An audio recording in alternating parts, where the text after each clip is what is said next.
말씀 요한복음 19장 28절부터 30절 말씀 다 같이 찾아서 보시도록 하겠습니다. John chapter 19 verses 28 through 30.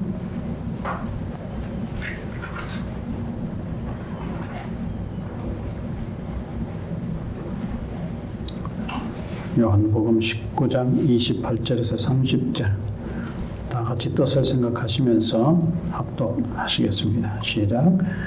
그 후에 예수께서 모든 일이 이미 이루어진 줄 아시고 성경을 응하게 하려 하사 이르시되 내가 목마르다 하시니 거기 신 포도주가 가득히 담긴 그릇이 있는지라 사람들이 신 포도주를 적신 해면을 우설초에 내어 예수의 입에 대니 예수께서 신 포도주를 받으신 후에 이르시되 다 이루었다 하시고 머리를 숙이니 영원히 떠나가시니라. 아멘.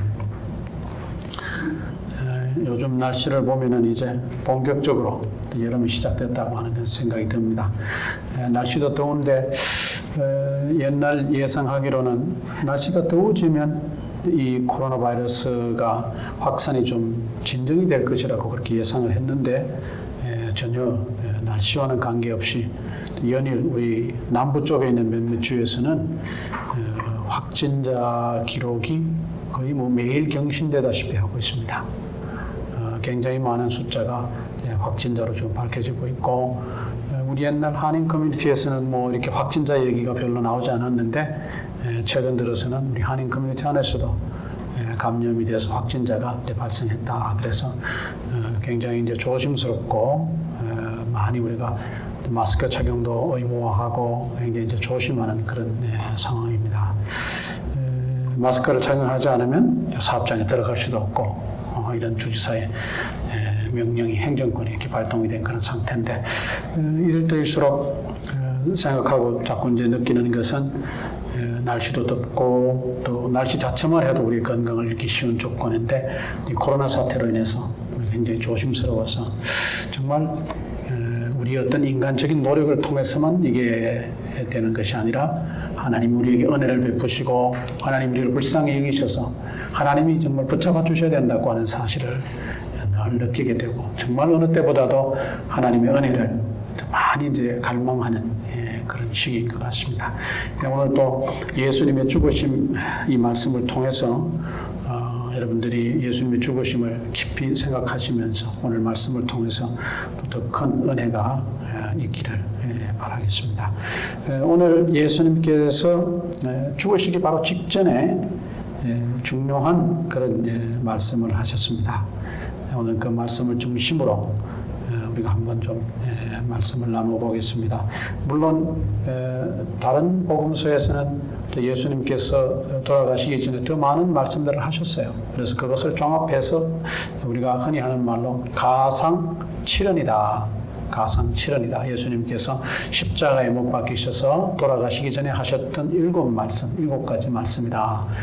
그렇게 해서 말합니다. 그러나 요한은 그 말씀들을 다 기록하지 않습니다. 우리가 지난주에 보았던 예수님의 말씀 기억나실 겁니다. 마리아를 가르치고 또 요한을 가르쳐서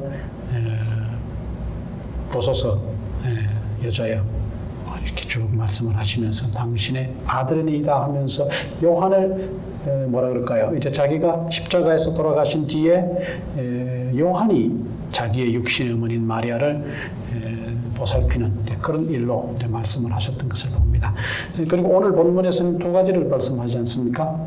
우리가 이미 보신 대로 28절 말씀에 내가 목마르다. 그리고 30절 말씀에 내가 다 이루었다. 그래서 우리가 지난번 본 말씀과 오늘 본 말씀에서 가상칠언 중에서 몇 가지가 나오는 거예요. 3가지만 나옵니다. 그러니까 요한복음을 기록할 때 그 시기가 상당히 늦은 시기라고 그렇게 봅니다.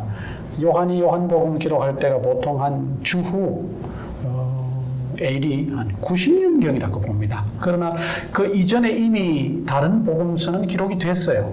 그러니까 그런 상황에서 요한이 마태나 마가나 누가가 기록한 복음서를 접했을 가능성이 많다.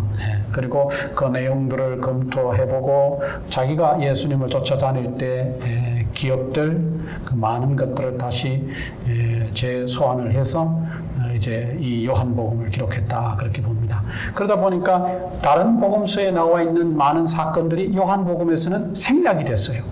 요한복음의 가장 큰 특징 중에 하나는 이 사복음서를 비교할 때 오미션입니다. 생략입니다. 아주 가감한 생략입니다. 그리고 다른 복음서에 나와 있지 않은 I am이라고 하는 독특한 예수님이 누구냐, What Jesus was 라고 하는데 초점을 맞춰서 예수님이 누구냐, Who he was, What he was 라고 하는 초점으로 계속 예수님을 소개하는 그런 말씀들을 다른 복음서에는 없는 그런 내용들을 기록을 하고 있고, 예수님이 공생의 사역을 이제 시작하시면서 다른 복음서에서 기록하지 않은 첫 번째 기적 사건을 요한은 기록하고 있는데 그것이 가나 혼인잔치에서 물을 포도주로 만든 사건이거든요. 그 다른 복음서는 그런 내용들이 나와 있지 않습니다. 그리고 요한은 다른 복음서에 사용하지 않는 단어들을 많이 사용을 합니다. 그리고 요한이 사용하는 어떤 수사 기법은 대조입니다. 대조. 서로 반대가 되는 내용들을 통해서 어떤 내용을 많이 얘기를 합니다. 특정 단어들을 요한이 계속해서 반복해서 사용합니다. 예를 들면 말씀이라는 단어입니다. 그리스 말로 로고스. 그래서 요한복음은 1장 1절부터 로고스라고 하는 말씀으로 시작이 되고, 이 로고스라고 하는 말씀이라는 우리말로 말씀이라는 단어가 요한복음에 계속해서 수십 번 언급이 됩니다. 다른 복음서에는 그런 현상이 없습니다. 대신에 요한은 예수님께서 십자가에 못 박히셔서 돌아가시고 직전에 있는 상황들을 다른 복음서에 비해서는 굉장히 압축적으로 기록을 하고 있고, 요한이 바라볼 때 이런 예수님의 모습은 자기가 요한복음을 통해서 하나님께서 우리에게 하시고자 하는 말씀을 기록하고 전달하는 데 있어서 중요하다라고 하는 내용만 그렇게 기록을 하는 모습을 봅니다. 그래서 오늘 우리가 읽은 이 세 절 말씀에서 다 이루었다고 하는 말씀, 그 다음에 내가 목이 마르다고 하는 말씀, 이런 말씀들을 기록하고 있고, 우리가 본 말씀에서는 아주 예수님께서 이 세상에 마지막 순간까지도 육신의 어머니에 대한 도리를 다하려고 최선을 다하는 모습을 아주 인간적으로 디테일하게 기록하고 있는 그런 모습들을 봅니다. 그래서 여러분들이 앞에 있는 마태, 마가, 누가복음과 요한복음을 여러분들이 비슷한 성격의 복음서다라고만 생각한다면 약간 우리가 중요한 내용들을 잃어버리기가 쉽습니다. 조금 성격이 독특한 요한복음이다. 나머지 세 복음서에서 언급하지 않은 중요한 내용들을 요한은 특별히 신경을 써서 그런 사건을 기록하고, 그것을 통해서 예수님이 누구냐, What Jesus was라고 하는 초점을 맞춰서 예수님을 소개하려고 하는 그런 내용이라고 하는 것을 염두에 두시고 또 오늘 말씀을 보시면 좀 더 이해가 빠르리라 생각합니다.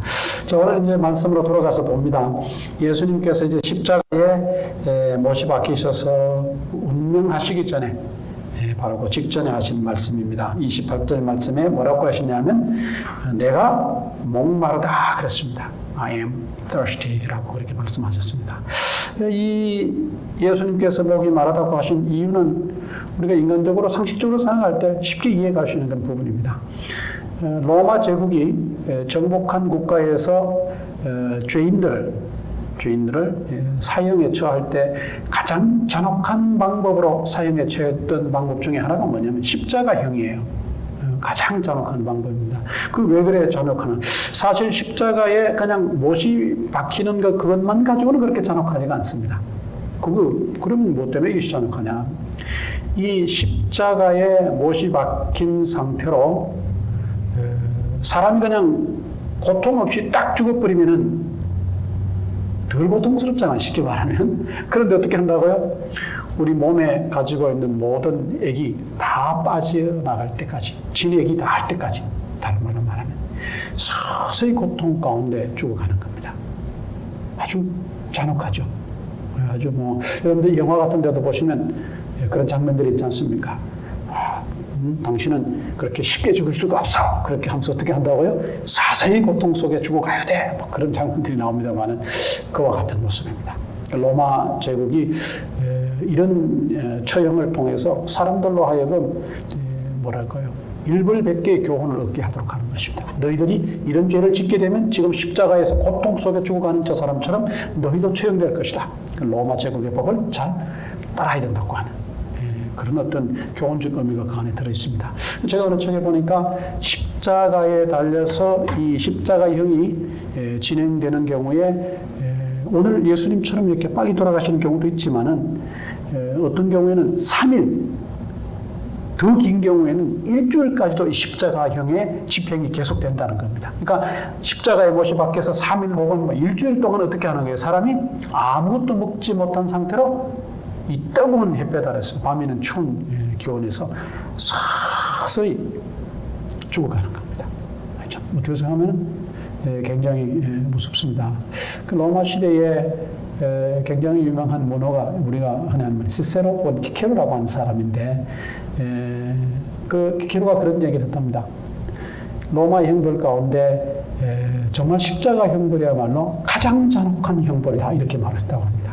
그러니까 로마 사람으로서 로마인으로서 십자가형을 바라볼 때도 십자가의 형벌은 그렇게 잔혹한 것이었습니다.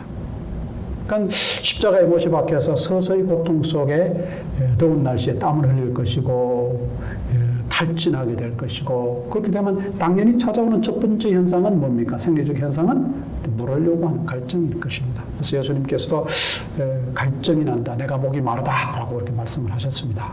목이 마르다. 이 말씀을 요한이 이렇게 예수님의 죽으심 장면에서 기록하는 것은 요한의 그 초점 중에 하나가 이 땅에 하나님의 아들로 오신 인간 예수님의 모습이에요. 그 인간적인 모습의 어떤 그 예수님이 얼마나 우리와 닮아 있는가 하는 것을 디테일하게 기록을 하고 예수님이 하나님의 아들이라 그래서 우리와는 완전히 동떨어진 어떤 별개의 특별한 존재가 아니라 우리와 똑같은 그런 인간의 모습을 가지고 계셨던 하나님의 아들이다.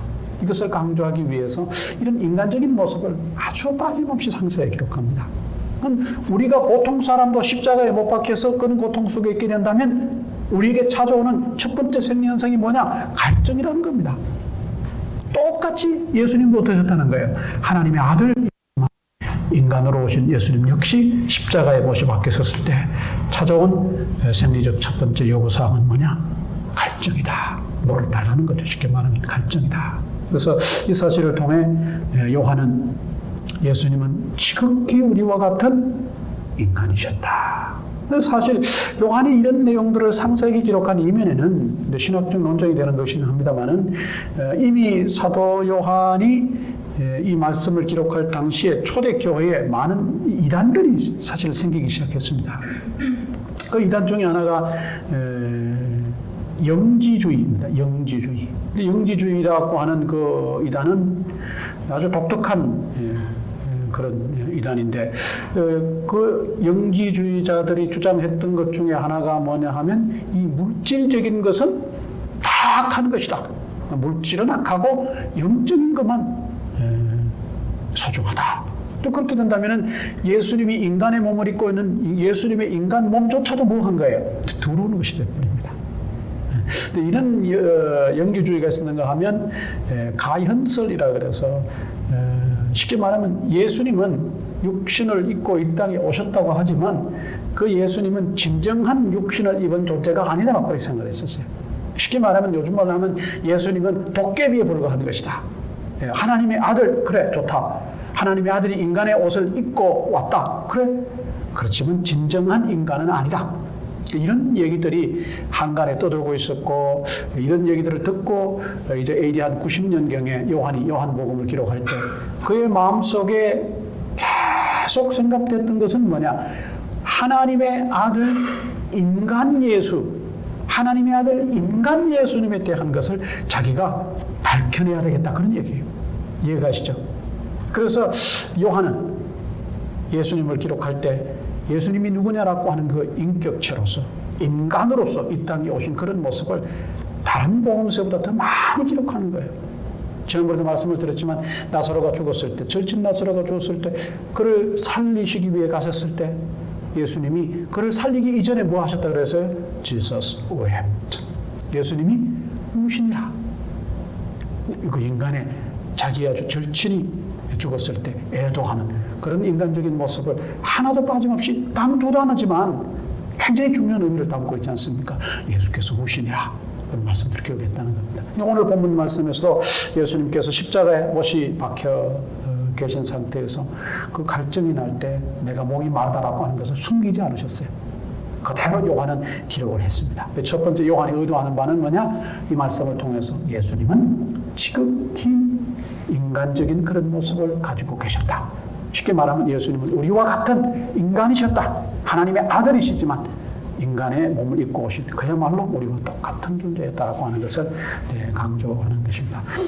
그리고 이것이 그냥 단순히 예수님께서 목마르셨다. 그냥 그렇게 끝난다면은 요한의 어떤 의도가 한 50%만 전달이 되는 거예요. 요한은 28절 말씀을 기록하면서 뭐라고 얘기하냐면 성경을 응하게 하려 하사라고 하는 얘기를 합니다. 그러니까 예수님께서 목이 마르다라고 말씀하시는 것 자체도 이미 예수님에 대해서 예언된 말씀을 성취되고 있다는 사실을 보여주기 위해서 그렇다면 예수님이 말씀하시는 것조차도 누구에 의해서? 하나님에 의해서 되어진 현상이고 사실이다. 그렇다면 단순히 어떤 육신적 필요에 의한 갈증 요한은 뭔가를 더 우리에게 암시하고 말해주려고 이 말씀을 기록했다는 사실을 우리가 추적할 수 있습니다. 그러니까 성경에서 보면은 이 응하게 하신 말씀이라고 그랬는데 그러면 우리가 찾아내야 되는 것이 어떤 말씀이냐? 성경에 어디냐? 성경에 보시면은 시편 어디라고 되어 있습니다. 여러분 보시면은 시편 말씀이 거기에 참고로 나와 있어요. 시편 69편 21절. 시편 69편 21절 말씀을 응하게 하려 하십니다. 쉽게 말하면 그런 얘기입니다. 여러분이 그 밑에 이제 나와 있으니까 한번 집에 가서 찾아보시길 바랍니다. 그 말씀을 읽어보면 목마를 때에는 그 원수들이 자기에게 이와 같이 신 포도주를 마시게 했다고 하는 그런 내용이 기록이 되어 있습니다. 그러니까 요한은 이 시편에 나오는 이 말씀을 근거로 예수님께서 목이 마르다고 하는 것이 단순히 어떤 문자적으로 갈증을 느낀다는 것 이상의 의미가 있다는 것을 시편과 연결을 지어서 지금 설명하려고 하는 겁니다. 시편에 예언된 예수님에 관한 말씀이 지금 성취되는 것이다. 그렇다면 시편 69편에만 그냥 그거 하나만 딱 관련되는 그건 아니라는 겁니다. 요한이 성경의 언급을 그곳에 적지는 않았으나 신학자들은 그렇게 봅니다. 예수님께서 목이 마르다라고 하는 이 표현, I thirst 라고 하는 이 표현은 사실 구약 성경에 여러 군데 나오는 그런 표현이라는 겁니다. 여러분 잘 아시는 대로 시편 42편 1절부터 2절 말씀에 보면 시편 기자가 이런 표현들을 씁니다. 우리 한번 성경을 다 같이 찾아보겠습니다. Psalm 42 verses 1 and 2 다 같이 한번 찾아서 말씀을 확인해 보도록 하시겠습니다. 시편 42편 1절, 2절 말씀 찾아서 한번 같이 읽어보시겠습니다. Psalm 42 verses 1 and 2 같이 읽습니다. 시작. 하나님이여 사슴이 시냇물을 찾기에 갈급함같이 내 영혼이 주를 찾기에 갈급하니이다. 내 영혼이 하나님 곧 살아계시는 하나님을 갈망하나니 내가 어느 때에 나아가서 하나님의 얼굴을 배울까. 그러니까 요한이 내가 목마르다라는 말씀을 하신 그 예수님이 하신 그 말씀 가운데는 시편에 이미 언급된 말씀처럼 그 갈망이 단순한 물에 대한 갈망을 넘어서서 갈증을 넘어서서 누구에 대한 하나님에 대한 갈망이다. 이제 자기의 모든 사역이 끝나서 이제는 뭐예요? 이 세상을 떠나야 할 텐데 그 떠나는 것이 그냥 단순히 그냥 say goodbye 정도가 아니라 누구에 대한 갈망으로 위에 계신 아버지 하나님에 대한 갈망으로 이 세상을 떠나는 것이라고 하는 겁니다. 선뜻 이해가 잘 안 가실 겁니다. 그러나 요한복음을 차분히 여러 번에 걸쳐서 읽어보신다면 참 쉽게 이해가는 부분이더라고요. 이런 부분들이. 이 시편 42편 말씀에서 시편 기자가 목마른 사슴이 시냇물을 찾기에 아주 갈급해하는 것처럼, 목마른 사슴이 물을 갈망하는 것처럼 자기는 누구를 갈망한다는 겁니까? 자기는 하나님을 갈망한다는 거예요. I thirst for the living God. 살아계신 하나님을 자기는 갈망한다. 또 한 군데 말씀을 더 찾아보시면은 시편 63편 1절입니다. 뒤로 조금 더 넘어가셔서 Psalm 63, verse 1.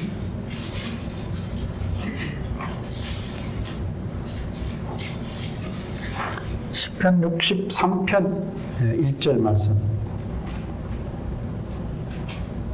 같이 한번 읽어보실까요? 시작. 하나님이여 주는 나의 하나님이시라. 내가 간절히 주를 찾되 물이 없어 마르고 황폐한 땅에서 영원히 주를 갈망하며 내 육체가 주를 앙모하나이다. 여기서 주를 갈망하며, 그러니까 사막에서 정말 목이 말라서 물이 없으면 이제 죽을 것 같은 상황에서 물을 찾는 그와 같은 심정으로 누구를 갈망한다는 거예요? 하나님을 갈망한다는 거예요. 하나님을 그렇게 갈망한다. 목이 말라서 물에 대한 갈망을 느끼는 그 강한 갈증과 같이 자기는 하나님을 갈망한다. 이것이 언어적으로 이렇게 표현된 그런 내용들입니다만은, 시편 기자는 우리가 뭐 두 군데만 찾아봤습니다만은 여러분들이 천천히 찾으시면 더 많은 것을 발견할 것입니다. 이 두 군데서만 해도 시편 기자가 실제적으로 물리적인 물을 갈망하는 그 갈망에 빗대어서 누구를 갈망하는, 살아계신 하나님을 갈망하는 모습을 잘 설명해 놨습니다.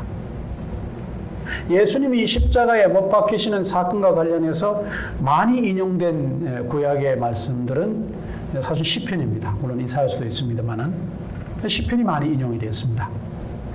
지난번에 말씀을 드렸지 않습니까? 예수님의 십자가에 못 박히심 사건과 관련해서 신약에서 많이 인용하는 시편 중에 한 곳은 시편 22편이다. 제가 말씀을 드렸습니다. 이와 같이 신약의 기자들이 예수님에 대해서 설명을 하고 예수님 십자가에 못 박히시고 죽으시는 일련의 모든 사건과 관련해서 시편 말씀을 인용해서 그렇게 설명하는 것입니다. 예수님이 십자가에서 못 박히시고 돌아가시는 그 순간까지 일어나는 예수님이 하시는 많은 말씀들이나 행위가, 그것이 그저 되어진 것이 아니라 이미 구약의 말씀에 하나님께서 구약 성경 기자들을 통해서 하신 예언된 말씀이라는 것입니다.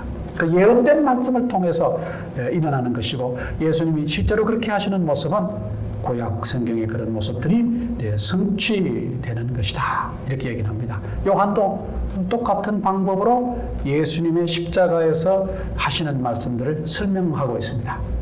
그러니까 예수님께서 내가 목마르다고 했을 때 지극히 인간적인 예수님의 모습, 또 그것을 넘어서서 이제 시편에서 우리가 살펴본 대로 42편이나 63편에서 말씀하고 있는 대로 시편 기자가 하나님을 갈망하는 것처럼, 물을 갈망하는 원리와 같이 하나님을 갈망했던 것처럼 예수님도 이제는 이 세상의 모든 일들을 마치고 누구를 갈망하시는 시점에 와 있다? 하나님을 갈망함으로 이제 그가 세상을 떠나게 되는 것이다. 요한은 그렇게 크게 보는 거예요. 우리는 예수님이 십자가에서 돌아가신 사건에 대해서 그렇게 깊이 생각을 하지 않습니다. 그냥 단순하게 생각합니다. 예수님이 십자가에서 돌아가셨다. Jesus died on the cross.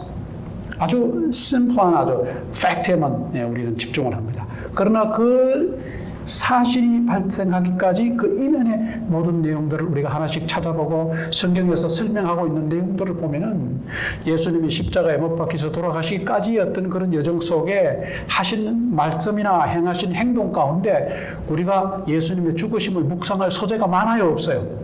굉장히 많습니다. 굉장히 많습니다. 옛날에 어떤 분이 그런 얘기를 하셨어요.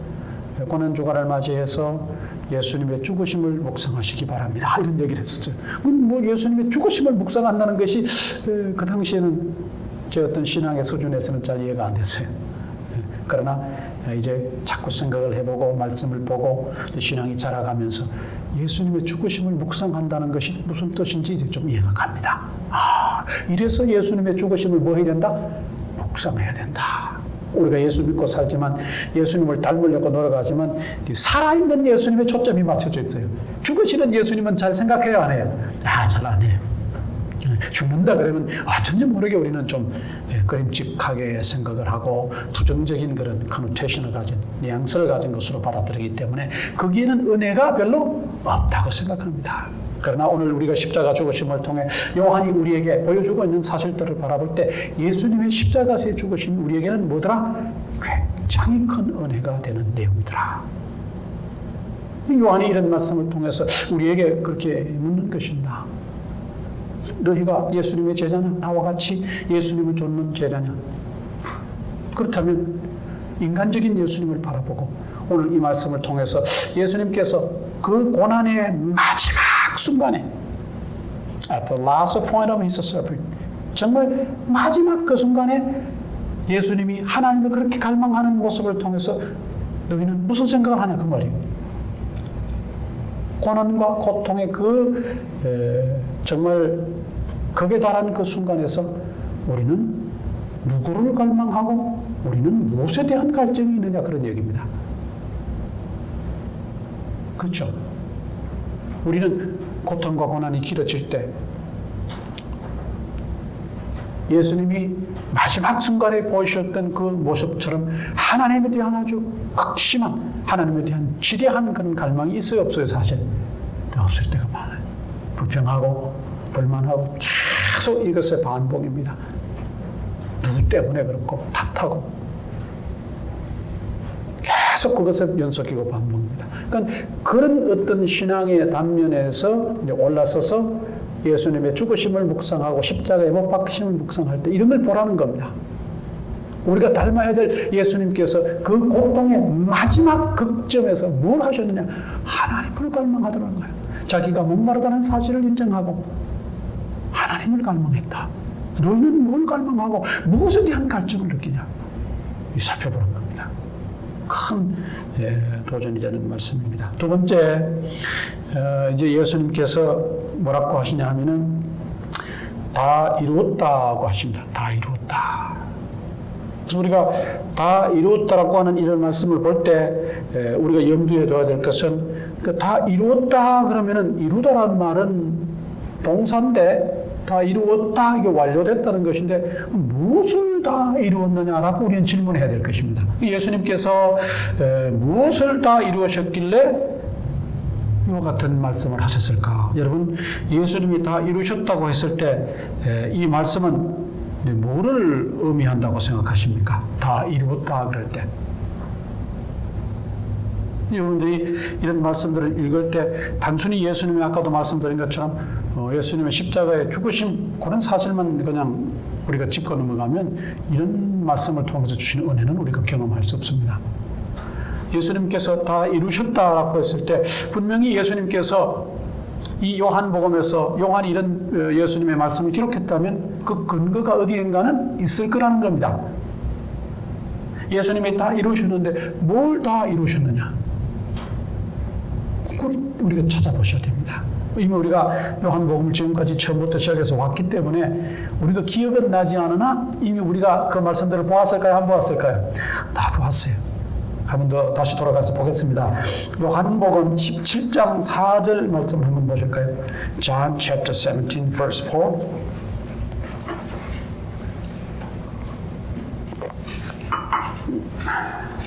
요한복음 17장 4절 말씀.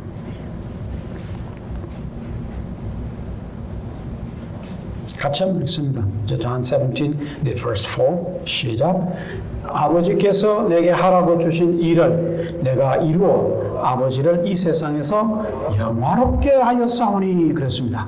그러니까 예수님이 오늘 이 30절 말씀에서 다 이루었다. 예수님의 이 지상 사역의 마지막 시점에서 뒤를 돌아보시면서 다 이루었다고 하신 말씀은 구체적으로 뭘 근거로 하냐면 이 17장 4절 말씀입니다.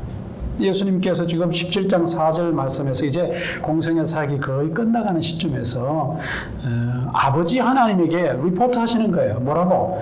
아버지께서 내게 하라고 주신 일을 내가 이루어 그랬습니다. 그러니까 예수님께서 다 이루셨다는 것은 세상에 무슨 빅 프로젝트를 세워가지고 뭐 세상적인 뭘 하셨다는 뜻이 아니라 요한이 늘 말씀하시는 대로 예수님은 이 땅에 하나님의 보내심을 받아 오셨다. 예수님도 스스로 아버지께서 나를 이 땅으로 보내셨다라고 하는 표현을 자주 쓰셨는데, 근데 보내신 이유가 뭐냐?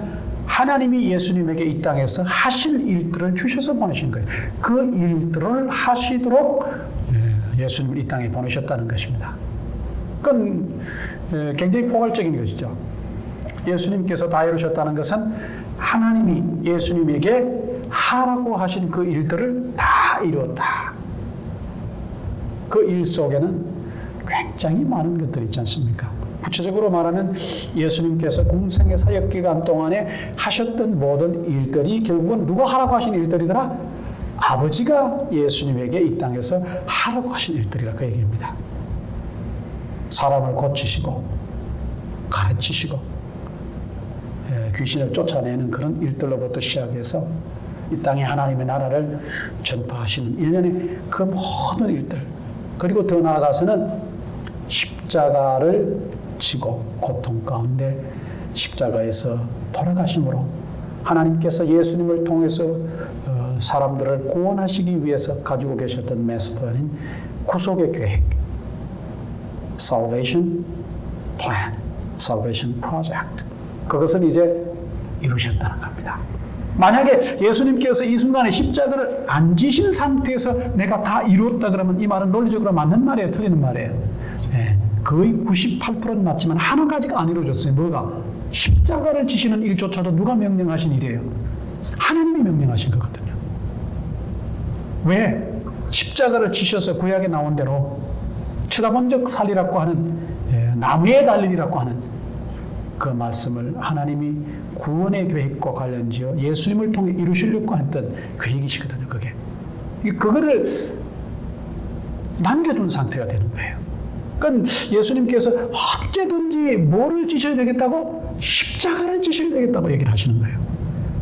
종교적인 불경죄는 유대인 공동체에서는 뭘로 처형을 한다 그랬어요? 돌을 던져서 스톤 한다 그랬지 않습니까? 예수님께서 돌에 맞아 죽으시면 구약 성경에 나오는 하나님이 예언하시고 하나님이 말씀하신 구원의 계획을 이루는 거예요? 못 이루는 거예요? 근데 못 이루는 거예요. 그 방법대로 안 되는 거예요. 그래서 예수님께서는 곳곳에서 예수님께서 자기가 달리셔서 십자가에 달리셔서 죽으셔야 되는 그 죽으심을 계속 설명을 하시고 그렇게 가야 된다고 설명을 하는 거예요. 자신이 십자가에 달리시고 못을 박혀야 된다는 거예요. 왜? 그건 누구의 뜻이기 때문에? 아버지 하나님의 뜻이기 때문에. 그 일조차도 하나님께서 17장 4절에 말씀하신 것처럼 하나님이 하라고 하신 일에 포함이 된 거예요. 그러니까 그 십자가를 지금 마지막으로 이제 그 모든 일에 하나님이 명령하신 마지막 일을 지금 예수님은 뭐하고 계신 거예요? 감당하고 계신 거예요. 근데 그걸 감당해서 이제 십자가에서 죽으시면 뭐가 되는 거예요? 하나님께서 이 땅에 예수님이 사역 가운데 이루시고자 하시는 명령하신 일들을 다 이루시게 되는 거예요. 그래서 그 모든 일들을 이루시게 될 때 거기에 대한 극심한 하나님이 주시는 칭찬이 있는데 리워드가 있는데 그것이 뭐냐면 예수님이 영광 받으시는 거예요. 예수님이 어디서 영광 받으시냐? 십자가에서 영광 받으시는 거예요. 예수님이 십자가를 안 지시면 하나님이 그 예수님에게 주시는 영광을 받을 수 있어요? 없어요? 그 못 받는다는 거예요. 그 예수님은 필연적으로 뭐를 지셔야 되는? 십자가를 지셔야 되는 하나님의 계획이신 겁니다. 이런 일련의 모든 것들을 이제 십자가를 지심으로 자신이 이루었기 때문에 이제 예수님이 하신 말씀이 뭐냐? 다 이루었다. 심지어 우리가 지난번 본 말씀에서 하나님 주신 이런 명령뿐만 아니라 자기가 인간 육신의 어머니 마리아를 요한에게 부탁함으로 자신의 그 인간적 도리, 인간적 책임마저도 뭐 했다? 다 완료했다는 것입니다. 근데 위로 하나님이 주셨던 구원의 계획과 자기가 인간의 몸을 입고 마리아라고 하는 사람이 몸을 통해 이 땅으로 왔을 때 자신의 육신의 어머니 마리아에 대한 자기 사후의 일까지도 뭐 했더라?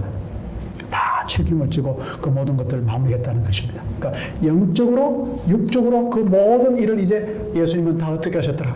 다 마무리하셨더라. 그런 의미에서 예수님은 뭘 썼어요? 다 이루었다. 다 이루었다. 이런 말씀을 쓰는 것을 봅니다. 근데 이런 예수님의 모습을 보면서 우리가 예수님의 제자라고 하는데 한번 좀 우리가 돌아보고 점검해야 될 것들이 많습니다. 예수님만 이 땅에 오셔서 하나님이 주신 사명을 가지신 분은 아니에요. 우리가 예수님의 제자고 하나님의 자녀로 살아간다면 하나님께서 우리에게도 역시 뭘 주셨다는 거예요? 우리가 해야 될 일이 있고 우리가 감당해야 될 뭐가 있다는 거예요? 사명이 있다는 거예요. 문제는 뭐냐? 사람들이 그걸 생각해보지 않는 겁니다. 너무 우리가 복음의 한쪽 방향으로 이렇게 많이 갔어요. 예수 잘 믿으면 축복받고 자식 잘 되고 뭐 이런 쪽으로만 너무 많이 갔어요. 그건 하나님 우리에게 주시는 뭐냐 하면 부수적인 거예요. 보너스예요. 그러니까 주된 일을 보지 않고 우리는 뭘만 바라보고 신앙생활하는 거예요? 보너스만 바라본 거예요. 그 주된 일 거기에 대한 우리의 성찰이 사실 부족합니다. 우리 한국 기독교가 그런 모습을 가지고 있었습니다. 보너스에 많은 관심을 가지고 그 보너스 무브먼을 통해서 교회가 부흥하고 막 굉장히 숫자적인 성장을 했는데 어느 순간에 와서 보니까 이제 뭘 돌아봐야 될 시점이 되냐면 본질을 봐야 될 시점이 딱 온 거예요. 그 본질을 바라보는데 우리만 바라보는 것이 아니라 세상에 안 믿는 사람도 그런 관점에서 누구를 바라보기 시작했냐면 예수 믿는 사람들을 바라보기 시작한 거예요. 근데 그들의 눈으로 바라봤을 때 예수 믿는 사람들이 본질적인 모습을 잘 감당했다는 거예요? 안 했다는 거예요? 안 했다는 거예요. 그런 면에 너무 약하다는 거예요. 그래서 그들은 우리에게 점수를 후하게 줬습니까? 박하게 줬습니까? 아주 박하게 줬습니다. 이 기독교에 대한 부정적인 시각을 가지고 있고 예수 믿는 사람들에 대한 부정적인 시각을 가지고 있고 우리 탓입니다. 우리가 그냥 보너스에 집중하는 사이에 우리가 숫자적으로 성장은 했지만 하나님께서 우리를 부으신 본질적 사명에 대한 우리의 그런 그 의무가 그동안 좀 소홀했던 게 사실입니다. 안 한 건 아니지만 좀 소홀했었습니다. 그러다 보니까 이 사회가 우리를 그렇게 후하게 대접하지 않습니다. 사도행전 2장에 나오는 것처럼 모든 사람들이 예수 믿는 사람들을 칭송했다고 하는 그런 표현을 찾아보기가 매우 어려운 시대라고 합니다. 그러니까 이런 시대에 살면서 이런 말씀들을 통해 예수님 이런 모습을 통해서 우리가 성찰하고 돌아볼 부분이 그런 모습이라고 생각합니다.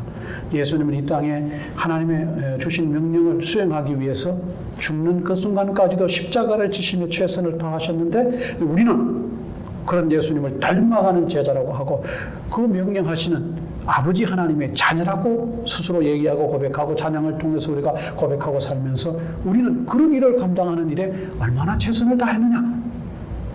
예수님은 죽기까지 복종하시고 죽기까지 충성하셨는데 예수님의 제자인 우리는 어느 지점까지 갔느냐 그 얘기입니다. 어느 지점까지 가서 그 일을 감당했느냐. 오늘 교회가 숫자가 중요한 것이 아니라 본질적인 일에 교회가 얼마나 깊은 관심을 가지고 그 일을 잘하고 있느냐 그게 더 중요한 관점입니다. 요한은 예수님의 죽으심의 그 마지막 현장에서 예수님의 하신 말씀을 통해서 우리로 하여금 그런 모습을 돌아보라고 그렇게 얘기하시는 겁니다. 마지막으로 세 번째로 살펴볼 것은 예수님이 이제 죽으시는 그런 모습입니다. 오늘 우리가 30절 말씀 한번 다시 한번 읽어보도록 하겠습니다. John chapter 19 verse 30 한번 같이 한번 다시 읽어보실까요?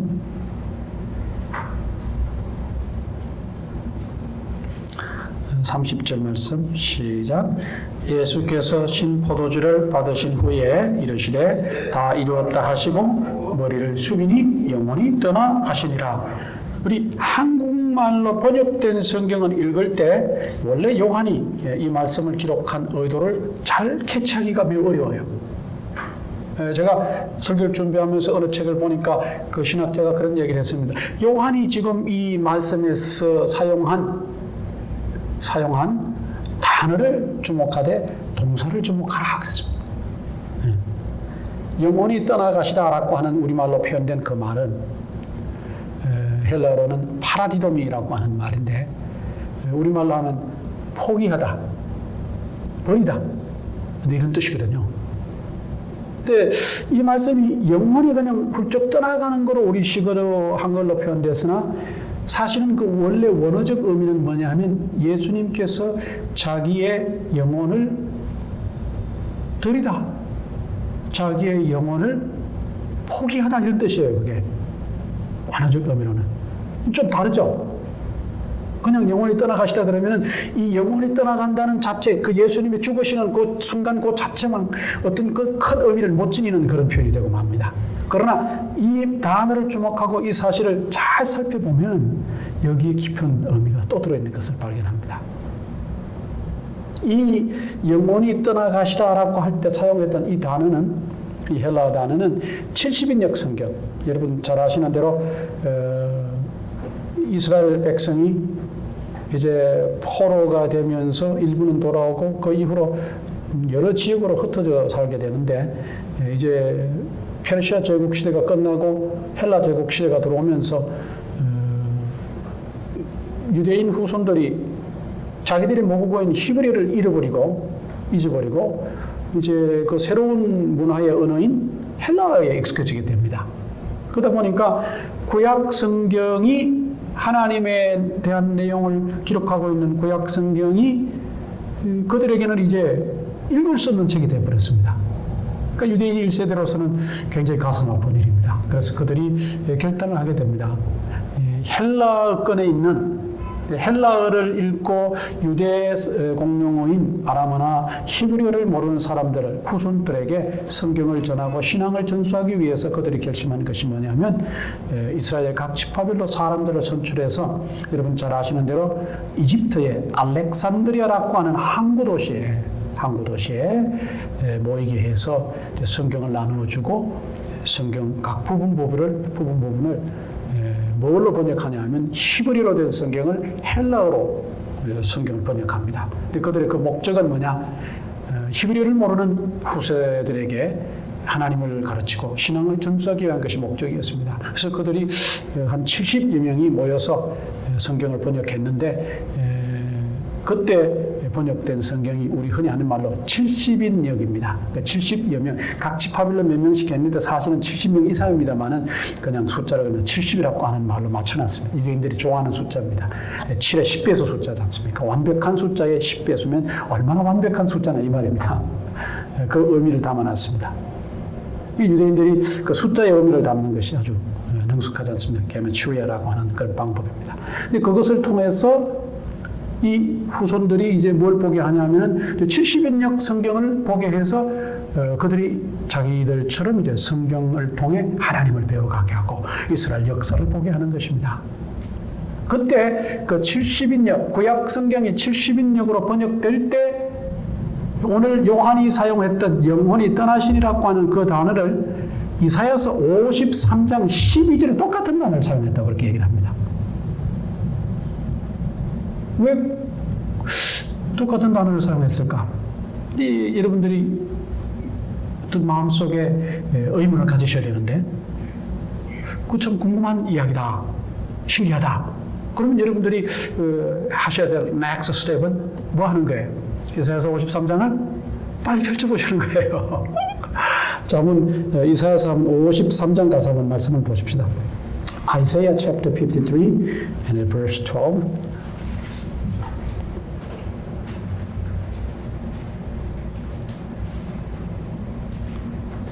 이사야서 53장은 이사야서 말씀에서 장차 메시아로 오셔서 고난을 받으실 예수님에 대한 내용을 가장 많이 정확하게 기록하고 있는 챕터이기도 합니다. 고난받는 종에 대한 이야기라 그렇게 얘기합니다. Isaiah chapter 53 is the title of the suffering servant. Means in Jesus. The story about Jesus. 한번 12절, Isaiah 53, verse 12, 12절 같이 읽어보실까요? 시작. 그러므로 내가 그에게 존귀한 자와 함께 몫을 받게 하며 강한 자와 함께 탈취한 것을 나누게 하리니 이는 그가 자기 영혼을 버려 사망에 이르게 하며 범죄자 중 하나로 헤아림을 받았음이니라. 그러나 그가 많은 사람의 죄를 담당하며 범죄자를 위하여 기도하였느니라.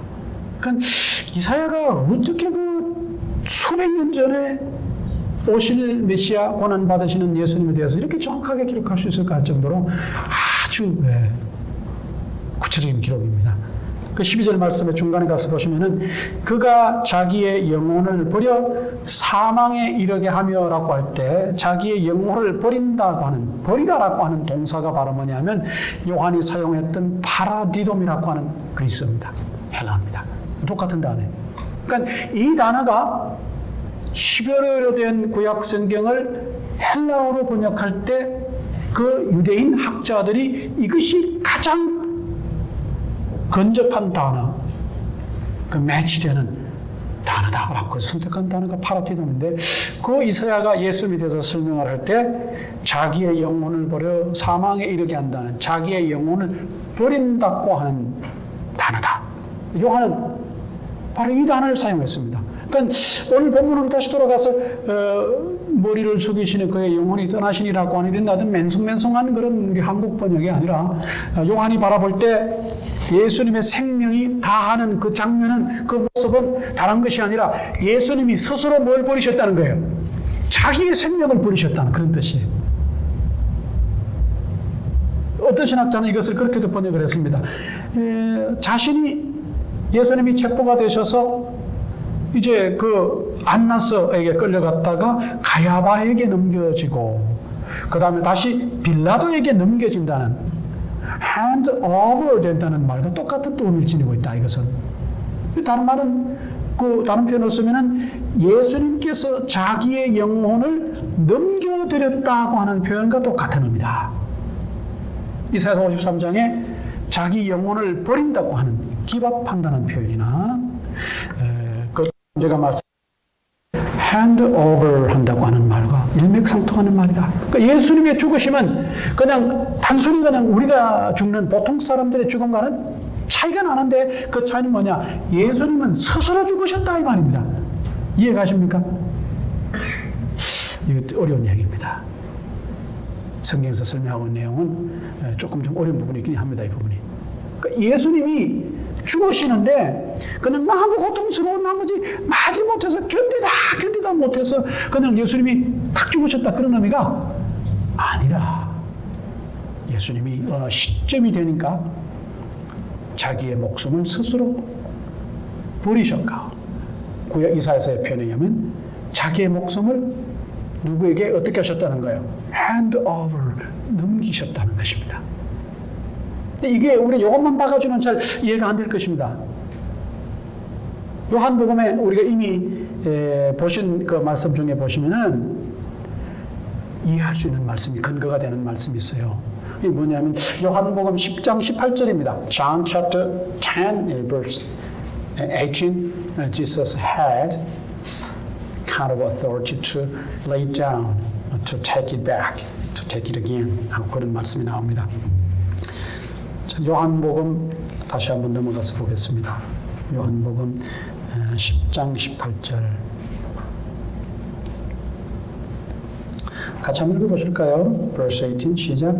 이를 내게서 빼앗는 자가 있는 것이 아니라 내가 스스로 버리노라. 나는 버릴 권세도 있고 다시 얻을 권세도 있으니 이 계명은 내 아버지께서 받았노라 하시니라. 그러니까 18절 말씀에서 예수님이 하신 말씀의 초점이 뭐냐면 예수님의 권세입니다.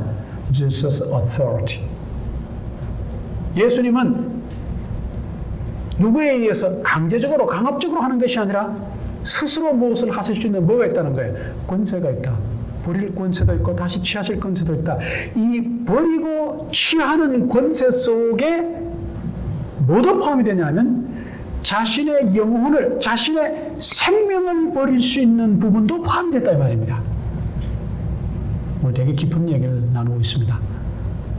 예수님이 자신의 권한을 사용해서 십자가에 달리신 상태에서 이제 하나님의 때가 됐어요. God's time has approached. God's time has come here. 그래서 이제 예수님이 뭐 하냐면은 자기의 생명을 핸드오버 하십니다. 누구에게? 자기의 영혼을 하나님에게로. Jesus handed his spirit to God, the Father God. 아버지 하나님께 넘기신 거예요. 아주 신기합니다. 그런데 이 요한은 그것을 기록하고 있지는 않습니다만은 마태복음 27장에 가시면은 예수님께서 십자가에 못 박혀 달리셨을 때 그 주변에 일어났던 현상들을 마태는 기록하고 있어요. 그 시간이 6시부터 9시 사이입니다. 그리고 9시에 제9시에 예수님께서 운명을 하셨다고 그렇게 설명을 하고 있어요. 마태는. 어떤 신학자는 이 사복음서 이런 것들과 요한이 지금 얘기하고 있는 내용들을 종합해서 왜 예수님께서 하필 제9시에 자기의 생명을 하나님께 드리느냐. 그 이유가 뭐냐? 그 이유가 뭐냐? 그래서 그분은 그런 설명을 합니다. 예수님께서 오늘 본문에 제가 설명은 안 했습니다만 29절 말씀에 예수님이 십자가에서 목마르다 그랬을 때 로마의 군인들이 신포도주, 이것은 아주 값싼 포도주라고 합니다. 그 당시 사회 계층에 낮은 사람들이 마시는 포도주, 또 로마의 군인들이 즐겨 마셨던 아주 값싼 포도주. 이 포도주를 찍어서 예수님에게 입에 갖다 대는 그 내용이 마치 뭐와 비슷하냐면 출애굽기에 이스라엘 백성들이 출애굽을 할 때 마지막 순간에 죽음의 천사가 이스라엘 사람들의 집을 넘어갈 때, 패스오버할 때 그 양의 피를 우설초에 묻혀서 문 임방에 발랐던 행위와 아주 유사하다. 요한은 그것을 염두에 뒀을 것이라고 그렇게 얘기를 합니다. 그러면서 요한이 얘기하고자 하는 취지가 뭐냐면 예수님께서 죽으시는 그 죽음은 단순한 죽음이 아니라 그냥 마지못해 죽는 죽음이 아니라 스스로 죽음을 선택하고 자기의 생명을 하나님께 드리는 행위고, 이 행위는 오늘 보면 28절, 29절 그 사이에 설명되어 있는 것처럼 예수님께서 요한이 앞부분에 설명한 대로 침례 요한이 예수님을 설명했을 때 하는 그 표현대로 보라, 세상 죄를 지고 가는 어린 양이로다. 예수님이 침례 요한에게 침례를 받기 위해 나왔을 때 요한복음의 앞부분에서 침례 요한이 예수님에 대한 얘기를 요한이 기록하고 있습니다. 보라, 세상 죄를 지고 가는 어린 양이로다. 그렇게 얘기를 합니다. 지금 예수님께서 자기의 목숨을 버려 하나님께 드리는 행위는 이제 이 시기가 어느 시기라고 했습니까? 제가 지난번에 이 부분을 설명할 때, 설교할 때 얘기를 드렸는데 지금 이 시기와 장소를 여러분들이 기억하는 게 중요하다고 그랬는데 시기가 언제냐면 6월절이거든요. 6월절이고 이제 예수님께서 금요일 날 오후에 돌아가셨는데 이제 그 다음 날이 안식일이에요. 그러니까 6월절 안식일을 맞는 유대인들에게는 굉장히 중요한 그런 시기입니다. 다음 주에 제가 설교를 합니다만은. 그러니까 요한이 여기서 예수님의 죽으심을 설명할 때 이런 것들을 다 포함해서 설명하는 겁니다. 로마 군인들이 자기들이 한 행위가 아무 의미가 없는 듯 보이나 그것은 이미 구약의 오래전에 예수님께서 이 땅에 오셔서 세상 죄를 지고 가신 어린 양으로 오셨고 침례 요한에 의해서 설명된 예수님, 그분이 지금 그런 죽음을 지금 맞이하고 계시는 거다. 6월절 양으로 오셔서 3시에 자기의 생명을, 자기의 영혼을 하나님께 드리는데 왜 하필 3시냐? 이런데 관습에 의하면 6월절 제사로 드릴 양을 잡는데 그 시간이 3시라고 합니다. 제가 말씀드리는 3시는 오후 3시를 말하는 거예요. 성경에 기록된 말은 제9시입니다. The ninth hour입니다. 성경에 나오는 시간을 우리 시간으로 환산하려면 그 성경에 나오는 시간 플러스 6를 하시면 됩니다. 그러니까 ninth hour인데 거기에 플러스 6를 하면 뭐가 돼요? 15 hours. 그죠? 15th hour 됩니다. 거기에다가 12시제로 공차려면 11을 빼면 몇 시가 돼요? 오후 3시가 되는 거예요. 3 o'clock인데 합치는. 예수님이 하필 왜 그 시간에 돌아가셨느냐? 그 신학자의 의견은 그렇습니다. 마태가 기록하고 요한이 기록하고 있는 것처럼 이미 요한의 앞부분에 보라, 세상 죄를 지고 하나님의 어린 양이로다. 이 땅에 6월절 양으로 자신을 드리시기 위해서 오신 예수님. 그래서 그분은 자신의 생명을 오후 3시에 하나님께 드리심으로 자기가 이 땅에 세상 죄를 지고 하나님의 어린 양으로 오심을 또 한 번 증거하는 것이다. 그러니까 예수님은 우리를 속죄하기 위해서 6월절 양으로 오셔서 죽으시는 그 순간까지도 타에 의한, 강압의 요소에 의한 마지못해 한 것이 아니라 뭐로? 자의로 스스로 자기의 자신을 하나님 앞에 유월절 제물로 드리심으로 그 모든 것들을 이루시는 그런 분이다. 그 얘기입니다.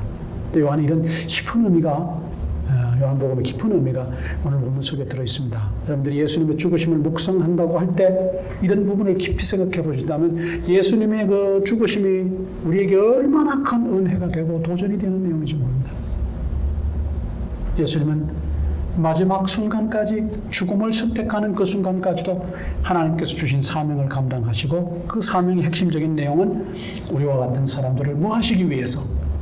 구원하시기 위해서 그 일들을 모두 행하셨다는 것입니다. 우리가 예수님을 닮았을 때 죽음의 마지막 순간에 가장 고통스러운 그 순간에 가장 고난이 극심한 그 순간에 과연 나는 누구를 생각하느냐 이런 겁니다.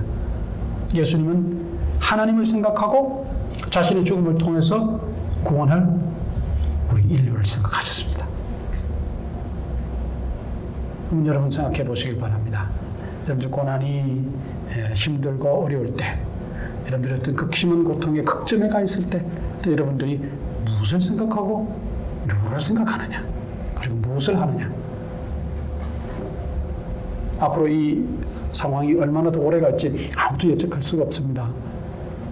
어떻게 보면 점점 더 우리의 삶의 조건과 환경이 이전에 경험해보지 못한 그런 모습으로 점점 worse되는 그런 모습을 봅니다. 이럴 때 믿음을 가지고 사는 우리가 예수님의 죽으심을 묵상하고 그러면서 정말 이런 상황에서 내가 예수님의 제자로서 나는 삶의 어떤 것들을 선택해야 되고 어떤 일을 하기를 내가 make a decision 해야 되는지를 좀 깊이 생각해 볼 필요가 있습니다.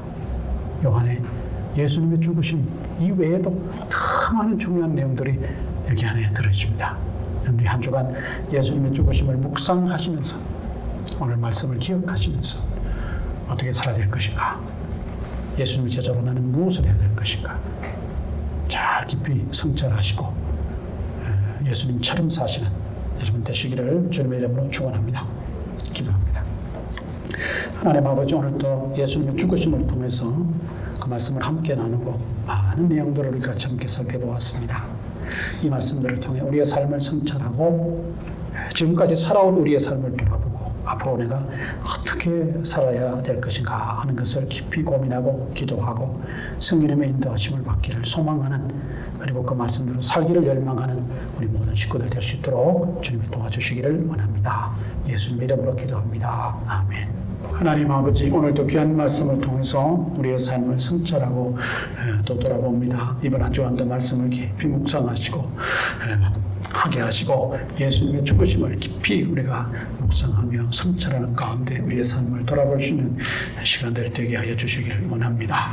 지금은 우리 주 예수 그리스도의 은혜와 하나님 아버지의 무궁하시고 지극하신 사랑하심과 성령님의 내주 교통 위로 충만히 하심이 오늘 말씀을 통해 우리의 삶을 돌아보고 성찰하고 어떻게 살고 우리가 앞으로 예수님의 제자로의 삶을 깊이 고민하기를 마음에 결단한 우리 모든 성도들 무리 위에 내내 함께 하시기를 간절히 축원하옵나이다. 아멘.